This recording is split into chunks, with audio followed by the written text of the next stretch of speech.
नमस्कार. Shreya ॲक्युलेस kitchen and आर्ट्समध्ये आपलं सगळ्यांचं खूप खूप स्वागत आहे. आज बघूया टोमॅटो रवा ऑमलेट. साहित्य आहे, मी हे 3 टोमॅटो बारीक चिरून आता त्याची मी प्युरी करून घेते मिक्सरमधनं. आता ह्याच्यामध्ये मी थोडा लसूण 5-6 पाकळ्या बारीक चिरून घेतलेत, त्या पण घालते मिक्सरमधनं प्युरी करताना. आणि 2-3 हिरव्या मिरच्यांचे तुकडे घालते. आपल्याला खूप पेस्ट करायची नाही आहे, त्यामुळे मी टोमॅटोबरोबरच ते वाटून घेते. हे बघा, ही आपली प्युरी तयार झालेली आहे.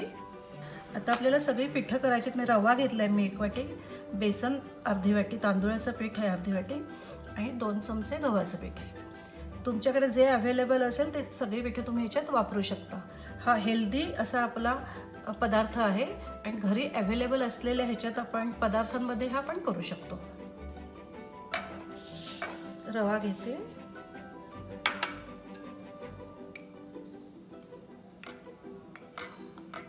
तांदूळाचं पीठ,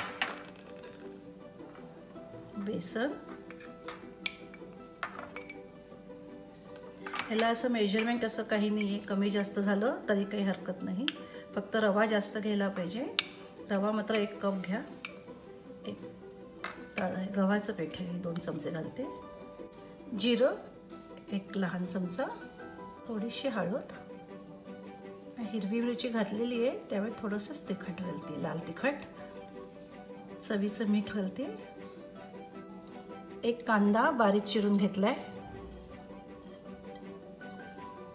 आलं थोडंसं 1 इंच आलं किसून घेतलंय, ते घालते ह्याच्यात. आणि थोडी कोथिंबीर आहे. आणि जी मगाशी आपण प्युरी केली आहे लसूण मिरची आणि टोमॅटोची, ती ह्याच्यात आता मिक्स करूया. ह्या मिक्सरच्या भांड्यात थोडं पाणी मिक्स करून ते सगळं स्वच्छ करून घेतलं आहे, ते सुद्धा आपल्याला ह्याच्यात घालायचं आहे. आपल्याला त्याची जशी कन्सिस्टन्सी हवी असेल तितपत पाणी मिक्स करायचं आहे. आता हे सगळं एकत्र छान मिक्स करून घ्यायचं आहे आणि लागेल तसं त्याच्यात पाणी मिक्स करायचं आहे.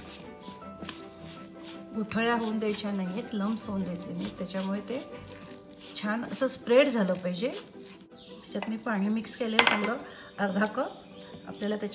आपल्याला ऑमलेट घालायचं आहे, त्यामुळे त्याची कन्सिस्टन्सी आली पाहिजे.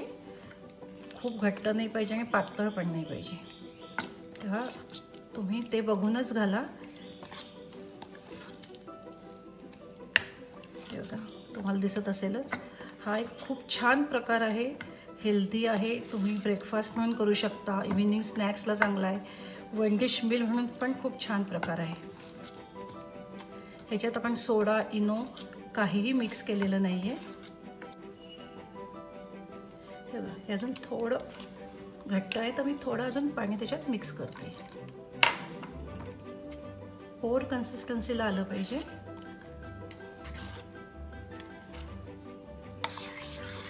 आता छान असं जरा फेटून घ्यायचं.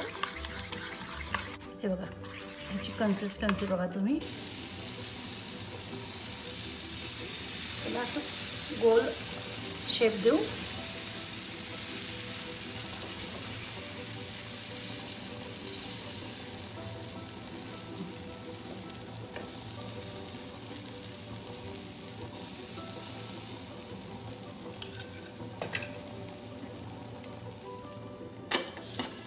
आता गॅस मीडियम करते.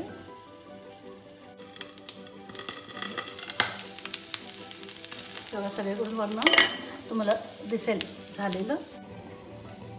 मी तुम्हाला जे मेजरमेंट दिलेलं आहे ना, ह्याच्यात 6 ते 7 आपले ऑमलेट्स होतात.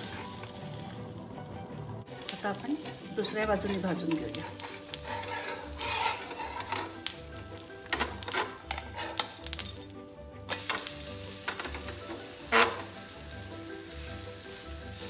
असं प्रेस करून घ्या दुसऱ्या बाजूने भाजताना.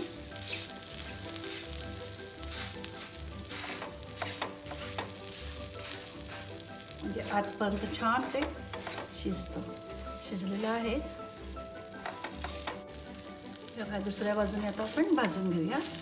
असं छान प्रेस करून घेऊ. छान ते खरपूस भाजलं जातं. झालेलं आहे आपल्या दुसऱ्या बाजूने सुद्धा दाखवते तुम्हाला. बघा, तयार झालेलं आहे. दोन्हीकडून भाजून घ्यायचा आहे खरपूस हा. कारण आपण याच्यात रवा आधी भिजवलेल्यावरने एकदम करतोय, त्याच्यामुळे दोन्हीकडून छान भाजून घ्या. आपले टोमॅटो रवा ऑमलेट तयार झालेलं आहे. हे तुम्ही गरम गरमच सर्व करा. कुठल्याही हिरवी चटणीबरोबर का घरी आपली जी चटणी असते त्याच्याबरोबर सर्व करा. दह्याबरोबर केलं तर सुद्धा छान लागतं. हा एक हेल्दी प्रकार आहे, तर तुम्ही नक्की हा घरी करून बघा. तुम्ही जर माझ्या चॅनलला सबस्क्राईब केलं नसेल तर प्लीज माझ्या चॅनलला सबस्क्राईब करा. तसेच तुम्हाला हा माझा व्हिडिओ आवडेलच तेव्हा ह्या माझ्या व्हिडिओला शेअर करा, लाईक करा.